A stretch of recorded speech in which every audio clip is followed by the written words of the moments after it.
Cardiac Center sa Naga City, dakulang katabangan urog na sa mga kaakian na ipinangaki na may helang sa puso. Nasabing pasilidad, nakatabang na sa 25 kaakian. Si Jessica Kalinog para sa detalye.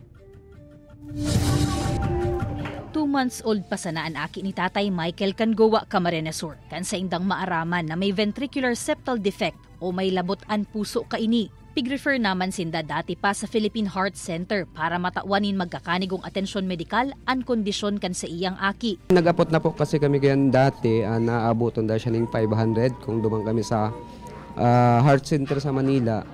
Kaso lang, ang sabi, pag nasa magpa-Heart Center kami, mapila pa kami duman. Dakulang pasasalamat man ni Tatay Michael na kan 2023, pigbukasan na ang Cardiac Center kan Bicol Medical Center.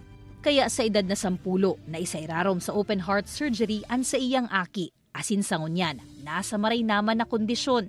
Apura sa aki ni Tatay Michael, 26 na iba pang kaakian edad 2 hasta 16 ang naoperahan sa BMC Cardiac Center. The open heart usually at least po will have a 1 million cost po ang isang open heart.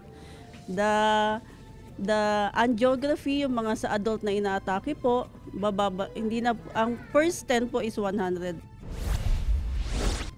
Sa Camarines Norte, pig-inagurara na ang primerong super health center sa probinsya na nakatindog sa Banwaanin, Talisay.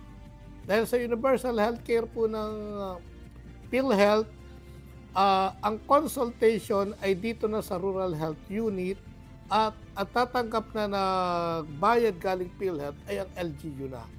Bubukasan ang pasilidad para sa birthing, isolation asin diagnostics, siring kan x-ray asin ultrasound, magin outpatient asin database management. Kaibanan si Gerald Gandia, Jessica Kalinog, Balitang Bicolandia.